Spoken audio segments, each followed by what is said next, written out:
کچھ علماء اعتراض کرتے ہیں کہ فقہ حنفی کا حدیث سے استدلال نہیں ملتا اور امام اعظم کی کوئی حدیث پر خدمت بھی نہیں ہے اور فقہ حنفی متصادم ہے آقا علیہ الصلوۃ والسلام کے ارشادات سے، تو اس غلط فہمی کے ازالے کے حوالے سے کچھ ارشاد کریں۔ جی ہاں، یہ اعتراض عام لوگ کرتے ہیں اور زیادہ تر ہمارے پاکستان ہندوستان میں تو یہ زیادہ اہل حدیث حضرات کرتے ہیں، اور ان کا اعتراض یہ ہے کہ فقہ حنفی جو ہے اس کا احادیث سے تصادم ہے۔ یہ بات ذہن نشین رکھ لیجئے، یہ جملہ اگر وہ یہ کہیں تو پھر تو ٹھیک ہوگا جو ابھی میں کہنے والا ہوں کہ فقہ حنفی کا امام بخاری کی جو فقہ ہے یا جو امام بخاری کا فقہی مذہب ہے اس سے اختلاف ہے، تو یہ جملہ تو درست ہے۔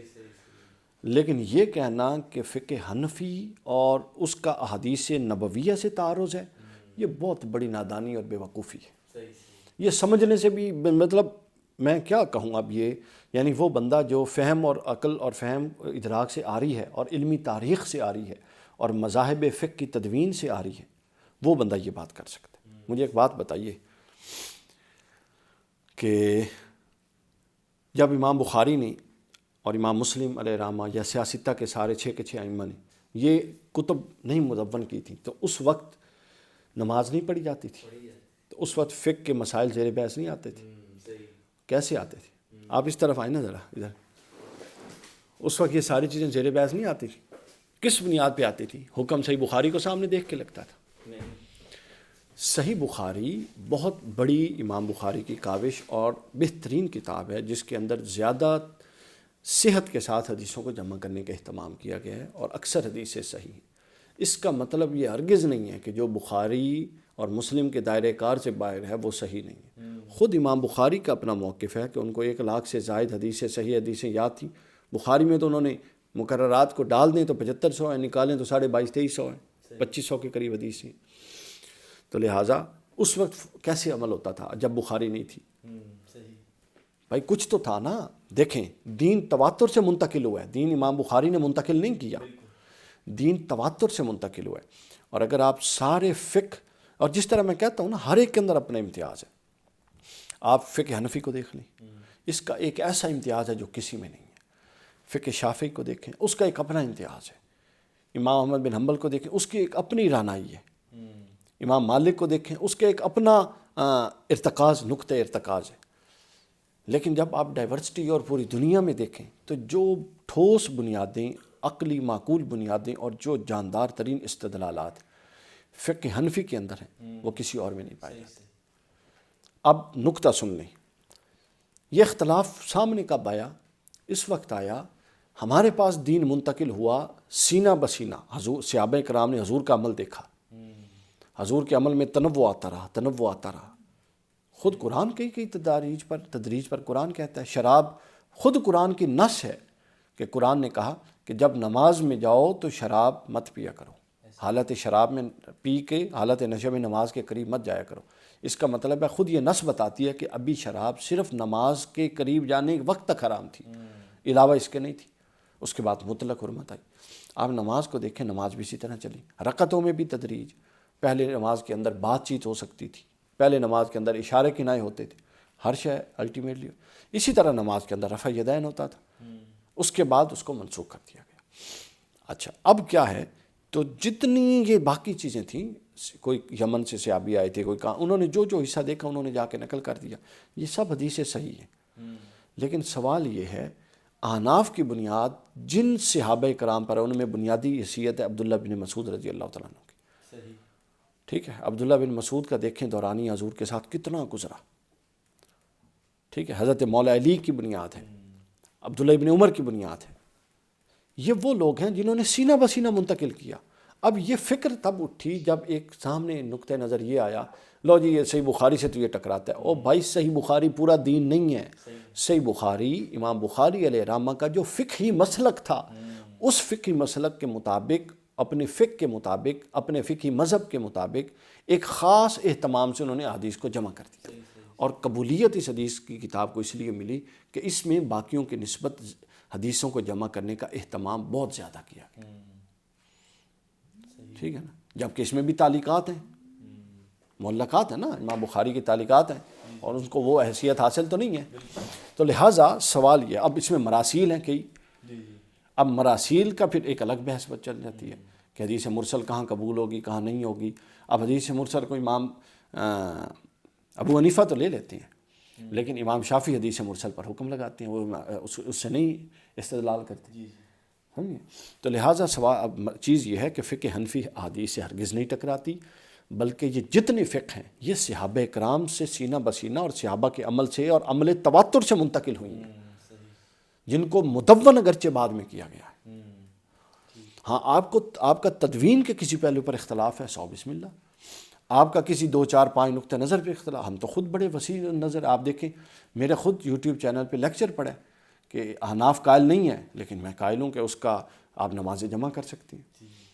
سمجھے؟ احناف جرابوں پر مسح کے قائل نہیں ہے، کپڑے کی جراب پر، ہم قائل ہیں، ہو سکتا ہے. تو لہٰذا کہیں بھی ایسا کوئی ٹھوس بند نہیں ہے. لیکن یہ اعتراض کرنا کہ فقہ حنفی جناب حدیثوں کی بنیاد نہیں ہے، یہ بالکل بے وقوفی جاہلانہ بات ہے.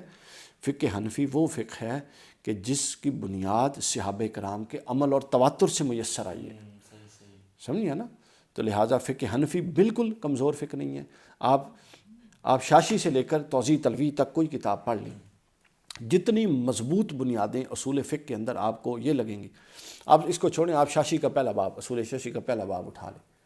پہلے باب میں صرف یہ بحث ہے، میں ابھی آپ کو تھوڑی سی مثال دیتا ہوں، آپ کا عقل روشن ہو جائے گی. اس میں یہ بحث ہے کہ طلاق کی عدت کے بارے میں قرآن میں لفظ قروء آیا ہے، ثلاثۃ قروء.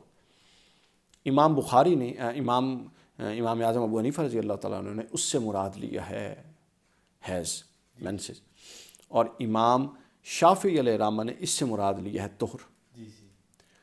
دونوں کے آپ دلائل دیکھیں تو آپ حشش کر اٹھیں. کیا خوبصورت یہ مطلب اسلام کا دین، اور کیا خوبصورت تنوع ہے. یعنی اگر یہ ویڈیو طویل ہونے کا ڈر نہ ہوتا تو میں آپ کو بتا دیتا. مثلا اب ایک مثال دے دیتا ہوں. امام شافعی علیہ الرحمہ فرماتے ہیں کہ طہر اس لیے لیا جائے گا چونکہ ثلاثہ کا لفظ آیا ہے. سمجھے؟ تو عربی کا قاعدہ یہ ہے کہ اگر عدد مذکر آ جائے تو آپ کو اس ہاتھ دوسرا لفظ مؤنث لانا پڑتا ہے، اور اگر عدد مؤنث آ جائے تو مذکر لانا پڑتا ہے. تو لہٰذا عدد مؤنث آیا تو مذکر طہر ہے، تو لہٰذا اس کی عدت طہر ہوگی. اب امام بخاری کا امام اعظم ابو حنیفہ کا نقطہ نظر، امام ابو حنیفہ فرماتے ہیں اس سے مراد حیض ہے، چونکہ اگر آپ اس سے مراد طہر لیں گے تو قرآن کا لفظ ہے ثلاثۃ قروء، ثلاثہ خاص ہے، ثلاثہ کی وضع ہی 3 کے لیے ہے، جبکہ جو لفظ ہے قروء اس کی وضع صرف اس کے لیے نہیں ہے، چونکہ اس میں تو احتمال آ گیا. ثلاثہ میں احتمال نہیں ہے، 3 کو یہ احتمال ہے، 3 نہ 2 ہو سکتا ہے نہ 4 ہو سکتا ہے. تو امام ابو حنیفہ کا فقہ حنفی کہتا ہے کہ یہ ثلاثہ ہے، یہ خاص ہے، اور خاص اپنے تمام مدلولات کے ساتھ اس پر عمل کرنا فرض ہے. تو لہٰذا اگر آپ طہر کریں گے تو اگر پہلے طہر میں اس نے یعنی ایک طہر چل رہا ہے اس میں طلاق دے دی، 3 کیسے ہوگا؟ ہو سکتا ہے 10 سیکنڈ بھی گزرے ہوں طہر ہوئے، تو آپ کا 2 طہر اور کچھ دن ہوئے، درمیان میں ہوا تو 2.5 طہر ہوئے، اینڈ پہ ہوا تو 2.25 طہر ہوئے، تو 3 طہر ہو ہی نہیں سکتے. اچھا اگر آپ کے اگلا 3 ملائیں گے تو قرآن نے تو ثلاثہ کا ہے اور ثلاثہ خاص ہے، تو پھر تو اس کا مطلب آپ عدت 3.25 یا 3.5 طور پر لے جاتے ہیں. نہیں، امام ابو حنیفہ فرماتے ہیں کہ ثلاثہ چونکہ خاص ہے، خاص اس اصول فقہ کی خاص اصطلاح ہے، خاص جس کے اندر جس پر کا حکم قطعی اس پر عمل ضروری ہوتا ہے، لہٰذا ہم طہر قروء کی وہ تعبیر کریں گے جو ثلاثہ سے تابع ہوگی، اور ثلاثہ 3 ہے، اور آپ اگر ایک طہر میں طلاق دیے، ٹھیک ہے نا، طلاق تو دی طہر میں جاتی ہے، یہ تو بالکل مسنون طریقے. اس کے بعد آپ 3 حیض گنیں گے تو آپ پوری تسلی کے ساتھ کہیں گے جی عدت مکمل ہو گئی، اب اگلا نکاح ہو سکتا ہے. جبکہ آپ طہر کی طرف جائیں گے تو آپ کو یہی نہیں سمجھ آئے گی کہ پوری ہوئی کہ نہیں ہوئی. یہ میں نے ایک دونوں کی مثال دی ہے، دونوں نے 10 اپنی اپنی مثالیں دی. تو لہٰذا اب دیکھیں سب سے معقول اور قرآن کے روح کے قریب تر موقف جو ہے اس نقطۂ نظر میں وہ امام ابو حنیفہ کا ہے، چونکہ قرآن کا لفظ ہے ثلاثہ اور وہ خاص ہے، اس میں ثلاثہ پر عمل ضروری ہے. فقہ حنفی کی رائے میں ثلاثہ پر عمل ہو رہا ہے، اور فقہ شافعی کی رائے میں ثلاثہ پر عمل اس طرح سے نہیں ہو رہا اور اس کے اندر کمی رہ رہی ہے، اس سے قرآن کی نص پر حرف آ رہا ہے. تو لہٰذا یہ بالکل فضولیات والی باتیں ہیں کہ یہ یعنی کہ جس بندے نے نہیں پڑھا یا جن بندوں نے اب اپنا یہ کر دیا. اچھا، اور بخاری مسلم سے پہلے 100 کے قریب حضور شیخ الاسلام نے اس کی پوری جب فرما رہے تھے درس اس کا دورہ صحیح بخاری مسلم، آپ نے فرمایا امام بخاری سے پہلے 100 کے قریب مجموعہ ہے احادیث مدون ہو چکے تھے کم و بیش. ان پر بھی ہمارا مدار نہیں، سمجھے. تو لہٰذا یہ تو ایک تواتر صحابہ کے تواتر سے جو آیا، اس کے پیچھے مضبوط عمل صحابہ تھا. اور عمل صحابہ جو ہے اس معاملے میں تمام صحابہ عادل ہیں. ہر صحابی کی روایت قابل اعتماد ہے، اس پر جرا ہی نہیں ہو سکتی، جرا اس کے بعد ہوگی، سمجھے نا. تو لہٰذا اس کو اس طریقے سے لینا چاہیے. یہ اعتراض فضول ہے اور یہ کم علمی پر مبنی ہے کہ فقہ حنفی جناب حدیث کی بنیاد پر قائم نہیں ہے اور کوئی فقہ حدیث کی بنیاد پہ قائم ہے. یہ بڑی کمزور بات ہے، لہٰذا اس کو جانے نہیں.